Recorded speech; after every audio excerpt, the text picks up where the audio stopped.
New York let me down. I really had high hopes that if the Knicks won the championship, then this country united would be better off. If the people in New York are happy, then the people in America are happy. But it didn't happen. Indiana wins. Don't worry. We're not going to go into too much sports.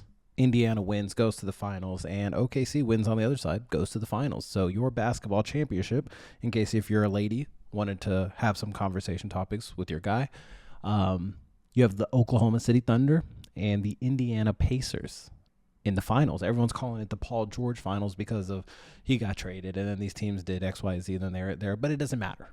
It doesn't matter. Am I excited to watch this? No, I'm not. I'm really not. I don't have really a relationship with either team of as far as like, oh, I'm interested in seeing Steph Curry win. I'm interested in seeing Jimmy Butler win. It just doesn't exist like that. How am I sounding? Okay, I'm good here. Am I still going to watch it? Of course. It's the NBA Finals. I love basketball. I must watch it. But an interesting point, and maybe we'll dissect it on Kunal's Corner. The era of LeBron is pretty much done, right? Like the LeBron Curry era of them dominating, being in every single finals from 2014 onwards is now done. A decade later. So it's interesting to see who are these like strange names that you'll all of a sudden see pop up. Milwaukee happened, Denver happened. You're getting a little sprinkle of here, those names here and there. Jokic was supposed to be, that person. 4 MVPs, 1 finals appearance, 1 finals MVP. But the domination, just the dominance hasn't been able to, stay there. Anyways, that's sports. On to the episode. Ladies and gentlemen, welcome back to the Ajay Patel Show. My name is Ajay Patel. I think we're on episode 67. I was trying to do some, forecasting for the year as far as like, is it even possible to get to 100? If we go once a week, probably not get there, calculate, factor in missing a week here, missing a week there. We might have to go to like 2 a week. Is that too much? Because we're starting to get back into the motion of things, right? Clipping stuff up, putting it on YouTube. I need to start doing that for Instagram. All the muscles are starting to slowly come back. With that all being said, ladies and gentlemen, I am done with LA. I think the time has come. So I want you guys to leave a comment. Where should I go? Where should we go next, right? We just got married. We just, switched jobs and all that. We have a little bit of flexibility, whether it's Southern California, Texas. Maybe we go to London, right? We talked about it last week on the podcast. It's time for a change. I think this place is just beat it out of me a little bit. It's also really tough when you don't have like that inner circle. When you don't have that inner circle in town with you. When a Friday night comes or a Saturday night, what do? You just hang out. Don't get me wrong. I love staying home. But it's nice to socialize, right? It's nice to have a drink. It's nice to go to a brunch. Maybe make something at home. But you got to have that inner circle. And like that culture of things, just you don't have it with like maybe a second degree friend or a third degree friend. So with that being said, leave a comment. Let me know, where should we even entertain moving to? Do we buy a house? Do we rent? What do we do? What do we do? With that being said, one thing I wanted to talk about before we go into OnlyFans being on sale, the Harvard controversy, in addition to how y'all feel about drinking with coworkers, is when did I get so bad at video games, bro? Like, I blinked and the shit disappeared. I quite literally blinked and I was all of a sudden bad. Like, I don't mean like, oh, I'm just not winning here and there. It's like I'm getting embarrassed, bro. Isha was behind me watching me play a little bit of Warzone, and she was just like, oh, you know how demoralizing that is? When your wife that doesn't even know, the mechanics of the game, this and that, and she sees, oh, this dude's ass. This dude is trash at this game. That takes its effect, bro. That takes its toll. If she sees you like that, in a make-believe battlefield, she can't count on you when the actual war comes. In 2020, right? Let's say the peak of video games, because everyone was at home. They had nothing but time. Everyone was remote. So you know what that means? You're just playing video games during the off hours. I really hope y'all can't hear that siren in the background. I felt like I was decent. When we were going through the two-a-days during wintertime, when winter break would come and everyone was at home for the holidays and no one really had much to do. No one's really keeping a close eye on all your work progress. I felt like I was decent. I felt like you could drop me into a game, whether it's Fortnite or Call of Duty, and I'd be all right. Now, whether it was the Omni movement, people having additional buttons on their controller and all that stuff, the evolution has far outgrown me. I've felt this, like, if you don't practice regularly, I feel like this happens in any field. When I was in band playing the trumpet and I went to high school, I was first chair in middle school band. I was first chair. I was all city. I didn't really know how to play scales, but I was really confident in playing the actual sheet music. I go on to high school. I joined whatever JV band, whatever the tier band system was. And you instantly see the jump that other people have taken that you have not taken because, you used to get by. You used to get by just doing a little bit here, a little bit there. And it's like, I'm still better than the people around me. They always say, like, if you're the smartest in the room, if you're the best at something in a room, then you're probably in this wrong room. That probably holds true for everything. Video games, band, any other form of art, stand-up, working out, sports. Because with basketball, obviously that's left the building. Right? There's no dreams of going pro anymore. But at least I understand, like, okay, you know what? I know that I haven't kept my body up to date, this and that. I've lost a step here and there. These people are probably obviously younger than me. They're quicker than me. I still think I can take people. And that's the difference, right? I have the confidence in that versus something like video games, bro. Like, it's embarrassing. I'm getting to the point where, I'm looking 5 years down the line and I'm thinking, like, am I going to still be playing this shit? The only adults I see playing video games, they maybe play once on a Sunday. If they can get a little bit of time off, maybe they're away from the wife, maybe the wife's out of town. Maybe the kids are, staying at grandma's house. That's the perfect time. That's the perfect time to hit up your homeboys and say, yo, let's drop into the war zone. But now it's just gotten to the point where, like, I think I'm done. But we'll see, right? An addiction doesn't drop hard. Anyways, with that all being said, we move on to our first topic, which is this OnlyFans website. I don't know if you guys have heard about it. We tried to push for it when trying to get Hrithik Roshan down the correct path. He was obviously lost in what he was doing. He was doing a lot of nonsense, showing up at crowds, dancing with, fives and sixes. Fives and sixes is being generous. They were like 3 or 4s, but they might have been under 18. So I'm not judging. It is what it is. But we all know he should have been on OnlyFans, not on a stage. For those that don't know what OnlyFans is, obviously it's an adult website. It's the platinum world of, people may know it as cam girls, right? You're paying some type of subscription. You're watching some lady or dude just hang out. Maybe they're not doing anything. Maybe they have clothes on. Maybe they don't have clothes on. That's what the website is. And they try to market it as something where it's like, oh, you can watch someone cook on there. You can watch someone play sports. You can watch someone sew. Look at this sewing machine right here. You can watch someone do that on OnlyFans. I'm not going to lie to y'all. Let's keep it a buck. I made an OnlyFans account. Let's be honest. I made an OnlyFans account and I did it with Isha. This is probably the second year we were dating. And I was like, yo, look, if we're just hanging out, no clothes are coming off. We're not doing anything. We're not touching anything. We're at least 6 feet apart, social distancing. Let's make an OnlyFans account. These sickos, whether it's India, Europe, Russia, they're watching, right? They might pay a subscription to just watch a couple hang out, have some questions. Oh, how did y'all meet? This and that. I'll pay $3 for, if you finish the whole pizza. Obviously, I'm being a little satirical here, but I legit did make an account. Did I do anything from there? Nah. Because it's just pointless, right? If you're someone that's trying to spread, let's say, you believe in veganism. You want everyone in the world to be vegan. And so you're on this platform, OnlyFans, and you have a following. You want to try to get a following of people. You're going against the girl or guy that is in the top 1% of attractiveness. Now, I keep saying girl or guy, but we know what I'm talking about.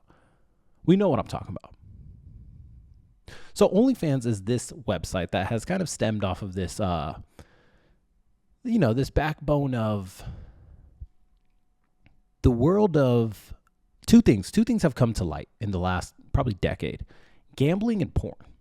Gambling and porn have become much more normalized, much more less in the back alley. You don't have to go to some a certain store on Harry Hines or whatever it is to get some type of fix, whether it's I'm placing a bet on a team or I'm trying to buy some DVD or magazine, whatever it is.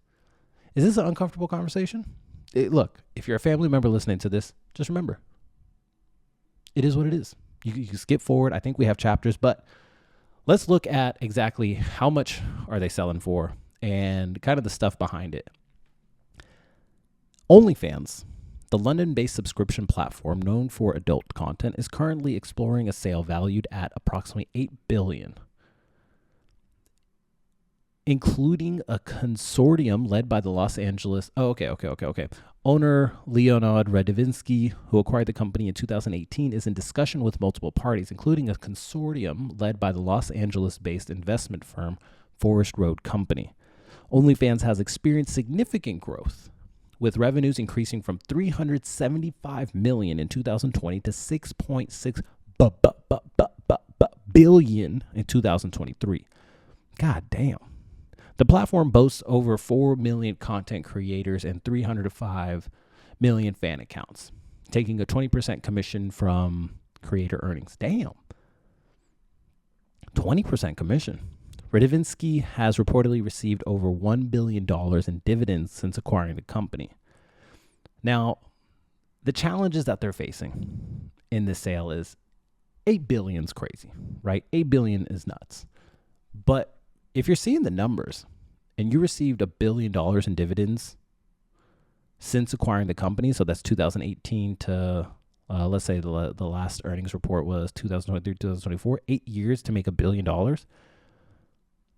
$8 billion is a little out of hand, actually, now that I'm thinking about it. Because you would have to hold that $1 billion over 8 years for another 8 times 8. Is that right? 8 times 8? 64 years to get your money back? But obviously numbers would go up. So let's say, damn, am I messing up here? Oh, because the revenue is already much more because it's $6.6 billion now. So you probably get this paid off in 7 to 10 years. The challenges that it's facing, of course. The platforms associated with adult content deters some investors due to reputational concerns. Regulatory scrutiny, allegations of non-consensual content, and inadequate age verification have led to regulatory fines and increased oversight, and then payment processing risks. Financial institutions may be hesitant to process transactions for adult content platforms, posing operational challenges. Yeah. In addition to a potential sale, OnlyFans is reportedly considering other options, such as IPOing. However, no definitive plans have been announced. The outcome of these discussions will significantly impact the future of OnlyFans and its positive. Yeah. Anyways, this porn website's for sale. And it's probably the most popular adult website in the last 5 years. Right? In your head, I'm not going to name it because I don't know any. In your head, name the top 5 you know.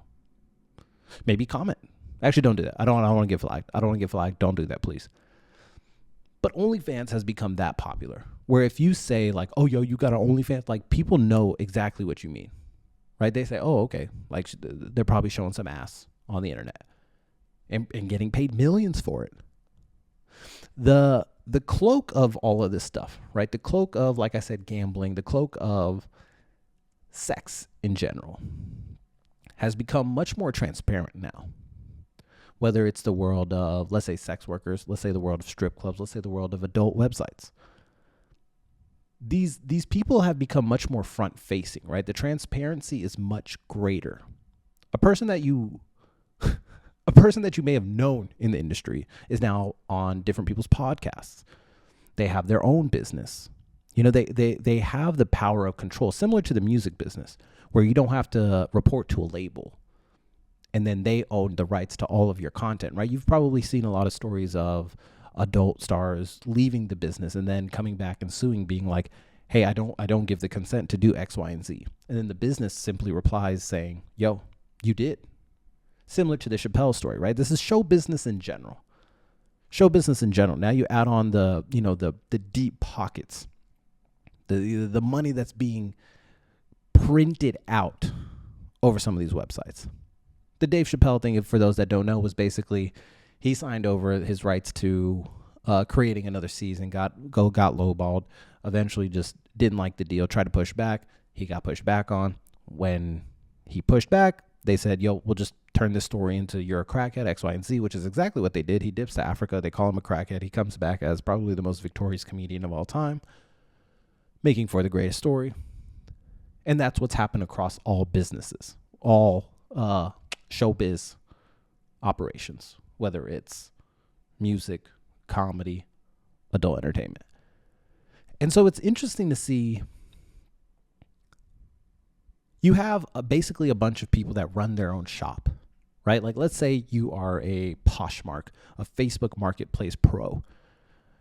You are running your own operation, right? You can, at this point, let's say you're an Amazon seller. That's actually probably a better example. You can open an LLC.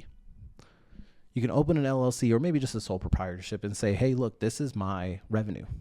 This is how much I'm putting into the platform. I'm buying all these clothes. I'm buying all these candles. I'm buying all this lighting.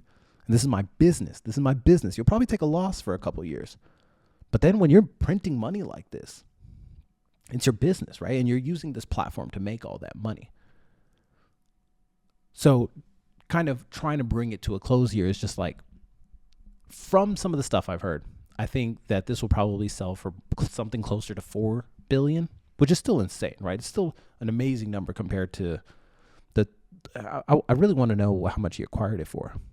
But the revenue from $375 million in 2020 to 3 years later being $6.6 billion, that comes from the flood of all of this stuff. Now we can go a layer deeper, but the layer deeper would be kind of this world of what's happened to the average male. What's happened to, one of the funniest things I saw was this dude on a podcast was like, back in the day, lingerie used to be something special. Now these ladies wearing it out there like it's Air Force Ones. And as a perfect example of kind of showing like this transparency has been completely lifted. And obviously we went through the further empowerment through Me Too. Obviously that had some bad rep to it, but a lot of this stuff empowering the woman. This field being probably one of the biggest fields where empowerment was needed. Do I consent to my my likeness being used? Which actually brings us to the big point. A lot of people were kind of adding in the speculation that why sell? You're making plenty of money, obviously. You're taking 20% rake from all of these content creators. Everybody wants to make millions. So as soon as they start making a dime, you're taking 20%. And you're obviously your earnings are perfectly fine. You're raking in $1 billion since acquiring the company. After that, what do you do? After you have $1 billion, what do? You want to sell the company, right? You're done. You're done. You probably created this company to, be like the next TikTok, where people can tune in and watch. Okay, I want to see people sew a scarf. I want to see people water their plants. Next thing you know, the adult world takes control of it, and you're printing money. What do? Do you say no? Nah. Why? You hold on. Now, some of the, let's call it theories, speculation, is that AI is coming. AI is coming to replicate some of this content and replace it, to be a threat to, the average consumer. Let's say you're a content creator on OnlyFans, and let's say you're watering plants. And you make $100 a month, $100 a day. Let's make a livable wage here. $100 a day. Now, am I going to subscribe to that? Or now that this alternative option is available, that I can just enter a program and this AI bot will water the plants? Hey, AI bot, I also want you to, show me how to make a pizza. And that person is doing that live on video, right? This is all interactive. You can see someone doing all of this stuff. If you haven't kept up with AI, look, there's obviously the great side of things, which is like the AI agent setting up workflows, automating processes, and that stuff, right? The beneficial stuff, ChatGPT, Gemini, whatever it is. And then there's also the stuff that kind of just needs a little bit more of the regulatory stuff, whether it's creating someone's likeness. Can I use this AI generated picture of LeBron and Luka? Can I use this AI generated video of someone watering plants to sell to an external vendor? What is the guardrails for that? There's been a lot of things, and I think Trump actually signed something into effect recently around the usage of AI in sexual practice. So you can't, like the bullying that's happened in school. I can't take your face and then put it on some naked body, and then next thing you know, I'm telling everyone, yo, look, this is this person's nudes. But how do you stop that, right? Kids are going to be kids. You can't stop the machine at the end of the day. But this is where the guardrails are. But the question I'm focused on is that, do you think AI can actually make a difference in the world of adult entertainment? My assumption is no. But I'd love to hear what y'all think. To our next topic, which is, I think the Chick-fil-A got here. That's right. I ordered some Chick-fil-A. I had some Taco Bell yesterday, and bro, that shit messed me and Isha and I up. I went a little overboard and had the grilled chicken cheese burrito when I just normally stick to the quesadilla. And the fries, bro, I'm telling you, your boy was reeling. I felt like I had an aquarium in my stomach.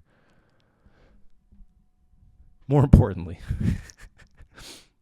I mentioned last week that we would talk about this Harvard controversy in the news. For those that don't know what's going on with it, let me give you a quick little recap. In April 2025, the Trump administration issued a letter to Harvard University demanding, God damn, I'm stuttering a lot. Hold on. Let me give y'all the... All right. In April 2025, the Trump administration issued a letter to Harvard University demanding substantial changes to its internal policies. These demands included overhauling the hiring and admissions practices, dismantling diversity, equity, and inclusion (DEI) programs, and providing detailed records on international students. Harvard's leadership, led by President Alan Garber, rejected these demands, citing concerns over academic independence and constitutional rights. Now then, basically, to make it elementary, Trump said, yo, enough with the DEI and XYZ programs, and Harvard said, nah. The backlash that is faced. Obviously, we know Trump's not the person to back down from someone pushing back on a policy. So there's been this growing tension.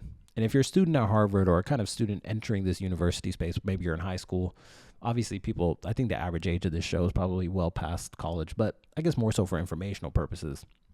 What's happened since this backlash? Following Harvard's refusal, the administration took several punitive actions. So first, federal funding freeze. Over $2 billion in federal research grants were frozen, affecting numerous projects across medical, engineering, and scientific fields. Revocation of SEVP certification. The Department of Homeland Security revoked Harvard's certification under the Student and Exchange Visitor Program, effectively barring the university from enrolling international students. And then legal action, which is taken back, which is the Harvard filed a lawsuit against the federal government, arguing this is all unconstitutional. Hey, you can't do this type of things. Everything that's been happening with everyone, right? The number of lawsuits that are going to be open by the end of this 4-year I was about to say residency, this 4-year administration, it's going to be nuts. There's going to be so many of these things that just go on for ages. These legal cases don't get solved overnight. And something like this is, the more it gets dragged out, the only person that gets hurt in all of this stuff is Harvard. And what I don't understand, like let's take both sides here, right? If I'm Harvard, I'm trying to stick it to the big man, right? I'm Harvard at the end of the day. Obviously, that name's probably lost a little bit of meaning since I was in college, where it's like, damn, you went to Harvard, you must be a genius. Now the cloak has been lifted, right? We're talking all about transparency today. Now we know you get into Harvard, a multitude of ways. Maybe you got a little bit of money. Maybe you actually did kill it. Maybe you got a little backdoor channel, right? We saw all that happened. But this idea of Harvard, right? It's still up there. Don't get me wrong. If you say, oh, I went to Harvard, oh my gosh, the people you impress, especially Asian people, you impress them dramatically. But, sorry, like I said, we're going to stick to the Harvard side. I'm trying to stick it to the big man. I'm Harvard at the end of the day. You're just this president that no one, quote unquote, right, the average person does not like. Now, obviously, that's not true because you won a popular vote. That's how you kind of end up in that chair. But if you're pushing back on this, you have to believe that these programs that you're running are effective in some way, right? You have to believe that this international student aspect of things, in addition to the federal funding, is leading to something. But now let's take the other side. If I believe that so much, then why would I kind of take this pushback and then lose funding for X, Y, and Z? These big universities, let's be very transparent. All big universities are scams. We're aware of that, right? As a student that goes there, you're just paying a promise, right? I'm going to pay $200K for this degree, but over my lifetime, it's going to make me a lot more money, right? Obviously, I'm not talking about all degrees, right? Let's not talk about the arts majors out there. That may not make you a quick return. And if you're doubling down on that, oh yeah, I have a master's in music. It's like, okay, what are you going to do with that? Oh, I'm going to go teach middle school band. Hey, I loved my band teacher, but you taking out loans for that? I support you in whatever role you want to do. If you want to be a teacher, I think that's a very important job. But my man, and don't get me wrong, we're coming to a period of, the generation actually contemplating college, whereas I think my generation was more so programmed to go to college. So the exchange makes sense, right? For the scam, I'm okay with it. I'm okay with this $200K exchange to get XYZ in return.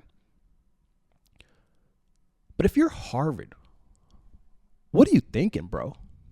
Like, I've been watching a lot of Game of Thrones and House of the Dragon lately, and the one thing that I've learned is if you push back on the metaphorical king or queen, you're not going to win. You don't win the argument, right? Like, at the end of the day, the person in charge will get what they want. This doesn't work out positively for Harvard in any way. Whether you're a student at Harvard or whether, you're a faculty of Harvard, Harvard suffers in all of this. Now, people might say, well, they don't want to bend the knee. Good for them. Good for them. That's silly, bro. That's so silly. When people started deleting, all their Instagram and Facebook ads because, quote unquote, Mark Zuckerberg bent the knee to Trump, it's like, yeah, y'all should get off. Obviously, if go ahead and check out the podcast. Like, we've referenced it before, of Joe Rogan and Zuck. And he clearly outlines that during the Biden administration, he tried to do X, Y, and Z. The Biden administration didn't agree with it. They sent a bunch of these threats during this COVID time period. They wanted to get, hey, we want you to modify all of this stuff on the feed. We can't be pushing this. They can't be pushing that. We want you to do exactly what we say. They didn't do that. Next thing you know, they find themselves in court for a slew of years. And he speaks about how that takes a toll on a company that's trying to, be first to the future, be first to these meta AI glasses, be first to the world of artificial intelligence. How do I turn this fake reality into something else? How do I get ahead of that curve of where are we going? Do we have robots that just monitor your house? Where are we going with this? And you can't do that when you're spending all your time kind of reacting to whatever the administration is trying to get out of you. So the whole bending the knee thing, for the greater good, obviously I'm not the biggest fan of the Facebook ethics. I think that's, if you go through your Facebook feed, you see a lot of angry shit. And sometimes I see my dad commenting on this stuff and it's like, my man, but what are you going to do? I catch myself doing it. I'm never commenting like, oh, yo, great video. I'm probably liking the video, maybe reposting it, But if I'm ever commenting, I'm commenting some negative shit. You best believe that. And look, I'm guilty of it.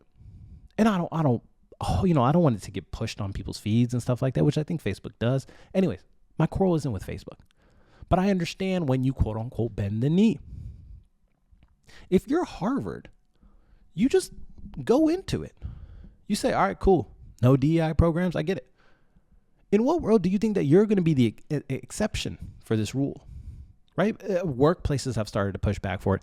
Look, I work for a European company. So they're able to keep it. They're able to advertise for it. They're able to push all these agendas of DEI. Do I think that may come back and harm them? Probably not. Probably not. If you're not in the public eye pushing back, you're good. The last thing you want to do if you're president or if you're let's say a guy in general, is lose a battle in public. I'm perfectly fine with losing Warzone matches on Call of Duty. I'm not perfectly fine losing Warzone matches on Call of Duty in front of my wife. It just is what it is. If I'm Harvard, what you do is you lean into it. You abide by the rules, and then you capture whatever the harm is down the line. And then you can report that back to say, hey, look, because we ended this DEI program, we've lost XYZ in, diverse education. We've lost this much in our path towards trying to get to some type of conclusion, whether it's, we've made this much progress on solving cancer, solving this disease, whatever it is. As you can clearly tell, I'm not a Harvard student. That's why I started a podcast. But I think you lean into it. You go with whatever the person says. And then you say, hey, look, this is what happened. Can we bring it back with this little change so that we can bring in revenue? We can bring in the value that is Harvard. If the brand is lost, it's over. It's over. And that leads to a lot of different things. But I just wanted to talk about it because I thought it was interesting where it's like the whole idea of bending the knee isn't the worst thing in the world. And I don't think that, obviously people are always going to be upset about anything that gets along with Trump or anything Trump related. It's just the nature of the beast that we've entered now in the previous 4 years and the next 4 years ahead of us. It just is what it is. Anyways, with that all being said, I wanted to leave on one other note, actually. First, some housekeeping things is I added the Kunal Corner episodes to my YouTube page, so you guys can catch those there if you're trying to see the visual part of it. Obviously, the audio pieces are still on Spotify and on Apple Podcasts. We are going to next week talk about a little bit of the Diddy trial in addition to how y'all feel about drinking with coworkers. I wanted to do it this time, but I know those fries are getting cold outside. And the last note I wanted to leave for y'all, whether you're one of these college grads or giving a speech in general, whatever it is, in a public eye, don't risk your future on these people's bullshit. I understand the things happening in Gaza are not pleasant. They're not humane at all. And what does it take to solve that? What does it take to, quickly figure out what's on the other side of this? I don't know. I truly don't know. I don't know the full history. I mean, I've researched it and I don't have a side. But at the end of the day, I just don't want people dying. But for those young people out there giving a speech in, whatever forum, I've seen a lot of these people give, obviously it's graduation time of the year. So for the people going out there giving their valedictorian, salutatorian speech, whatever it is, don't throw your future away on these people's bullshit. We are part of this massive machine. And you should always 100% remember that. Your goal in this life is to do good. To do good. This is my opinion. You should make it your objective in life to do good. Do good to yourself, do good to your family, do good to your people. And if you do that day by day, the change does come. Lead by example. You should push for things that you want, right? If you want to start an OnlyFans, you should do that. You should water plants. You should sew an outfit. You should throw some ass. But I've been seeing this backlash, and you have to identify a trend when it's there.